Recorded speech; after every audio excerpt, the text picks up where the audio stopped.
I think it's about the team spirit. Yeah, I think the team spirit is very high. We from Terengganu straight away we travel to KL. Yeah, straight away. So I think that will be a good bonding for the boys because we need to take care of them, and from there we will see where it goes because no point looking at the up there yet, but we don't get any result. So the most important is we get the result first. Then, alhamdulillah, we will slowly go from there. Terdahulu, pertemuan di Stadium MBPJ menyaksikan skuad Lang Merah membuka jaringan menerusi Rabihat Ayas awal minit keempat. Sebelum K. Prabhakaran tertanduk bola ke gawang sendiri pada masa kecederaan babak pertama. Bersama babak kedua, Kepar Sherma meletakkan pelawat selesa pada minit ke-56 yang juga gol ke-12 peribadinya musim ini. Sebelum tuan rumah merapat kedudukan hasil jaringan Khairi Mohaimin pada minit ke-61. Pemain gantian Fayyad Zulkifli Amin melengkapkan malam gemilang Kedah menerusi gol keempat pada masa kecederaan. Saya begitu confident dengan pasukan PJ City ini sebab pemain-pemain kita bermain dengan bersungguh-sungguh. Itu memberi satu positif lah untuk pasukan PJ City. Even though kita kalah 5 game, tapi kita boleh nampak a lot of positive things dalam perlawanan ini. Tapi of course like macam ini injury akan buat tekanan untuk kita. But I hope that our remaining 4 game itu injured player datang balik lah. Especially maybe the Sunday game or against UiTM.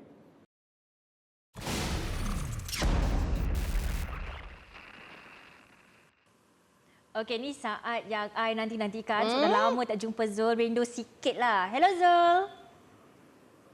Hello Dayang, saya pun rindu Dayang. Dia kata hello ke dia angguk? Dia angguk je. Dia tak nak cakap hello dekat I. Ada suara ke? Nak dengar suara sikit? Hello Zul. Hello Dayang. Finally. Tak rindu kita lah tu, Adeline. Kedekut betul dengan suara dia. Tapi colour you dengan colour Zul hampir sama ya? Alah. Okey Zul, kita start dulu dengan game Kedah. Kemenangan Kedah kan? Walaupunkah sebelum ni kita macam tak habis memberi tumpuan tentang jadual mereka yang padat, tapi nampaknya jadual padat tu tak mengganggu pun performance Kedah, Zul. Ada apa-apa lagi yang Zul boleh tambah daripada persembahan Kedah sejak kebelakangan ni? Okey Adeline, itu tanggapan peminat ataupun penyokong bola sepak tanah air pada awalnya apabila Kedah terpaksa bermain selang 3 hari untuk menghabiskan baki saingan musim ni. Untuk tempoh sebulan mereka terpaksa mengharungi 9 perlawanan. Tetapi aksi yang tertangguh ini sebaliknya dimanfaatkan skuad hijau kuning menerusi rentetan kemenangan demi kemenangan selepas tewas 2-4 kepada Selangor FC. Dan apa yang saya dapat lihat berdasarkan pemerhatian saya dalam perlawanan malam tadi, Adil Syahrin Sahak bijak mengatur strateginya berdepan dengan lawan. Jika Terengganu, dia menggunakan pendekatan taktikal, menunggu sahaja lawan untuk mengasak. Tetapi untuk PJC awal-awal lagi, mereka sudah kill ataupun melakukan jaringan awal untuk mendapatkan kemenangan untuk yang kali ketiga lah berturut-turut. Yang saya rasa ini kali pertama mereka dapat lakukan selepas April 2021. Okey, Zul. Kita nak sentuh juga sedikit tentang pasukan JDT lah sebab ni soalan yang saya perlu tanyakan jugalah. JDT kena tunggu lama sikit sebelum dinobat juara, tapi kalau mereka berdepan dengan Sri Pahang ni macam tak adalah problem sangat kan Zul? Betul, sebab kalau semalam PJ City menang, JDT secara automatiknya sudah dinobat sebagai juara. Tapi mereka terpaksa menunggu sehingga esok dan seperti Dayang katakan, mereka dijangka tidak berdepan masalah kerana situasi Pahang itu sendiri. Dan yang pasti pasukan JDT saya difahamkan akan menurunkan kesebelasan dan juga barisan terbaik untuk memastikan mereka melengkapkan gelaran ke-8 Liga musim ini. Yang mana pemain seperti Brixton Da Silva dan juga Safiq Rahim, Leandro Velasquez, Nacho Insa dan pemain-pemain utama mereka akan dipertaruhkan untuk misi ke-8 pasukan skuad Harimau Selatan. Zul, misi ke-8 tu memang dah dalam genggaman dah. Just kena tunggu lama sikit je kan? Okey. Zul, Sri Pahang ni 6 player utama tak boleh diturunkan. Betul ke tak situasi yang Sri Pahang berdepan memang masalah besar tu? Okey, itu persoalan yang bermain di fikiran peminat terutamanya penyokong bola sepak Pahang dan maklumat yang saya terima daripada kem pasukan Pahang.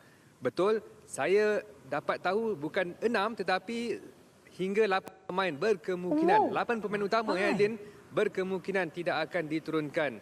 Ini atas faktor kecederaan juga pergantungan perlawanan. Hanya seorang pemain saja yang saya difahamkan akan menjadi pergantungan satu perlawanan, iaitu Harold Gulon, sekaligus sah tidak akan beraksi, manakala beberapa pemain lagi seperti Nur Azam Aziz, Muslim Ahmad, Zurhair Aizat mengalami kecederaan. Dua penjaga gol utama mereka, Helmi Eliza Elias dan juga Zarif Irfan Hashimuddin.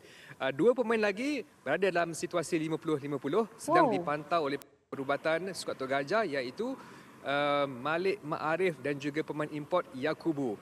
Jadi saya kira tugas sukar untuk pasukan Pahang menghadirkan, bukan untuk mendapat kemenangan tetapi untuk menghadirkan saingan. Jadi mereka sudah pasti mengharapkan bukan menjadi mangsa asahan skuad JDT pada pertemuan yang akan berlangsung di Stadium Sultan Ismail.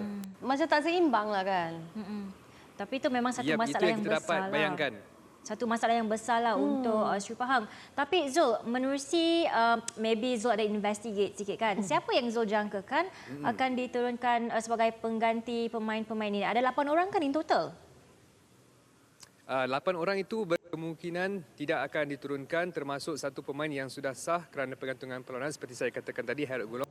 Tetapi saya ingin perincikanlah sedikit berkenaan dengan bahagian pertahanan yang mana Muslim Ahmad dan juga Harold Gulon sah tidak akan beraksi. Jadi saya percaya pemain seperti Nick Swirat akan diberi kepercayaan untuk membarisi kesebelasan utama. Manakala Swirat juga sudah lama tidak berada dalam kesebelasan utama.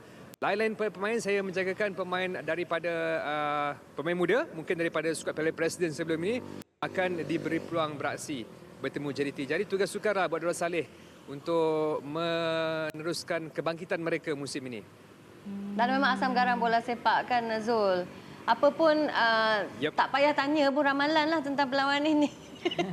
Tak payah ramalan pun. Alright, okay. Thank you so much Zul atas perkongsian anda. So apa-apa pun keputusan kita nantikanlah pertemuan di antara JDT dan juga Sri Pahang.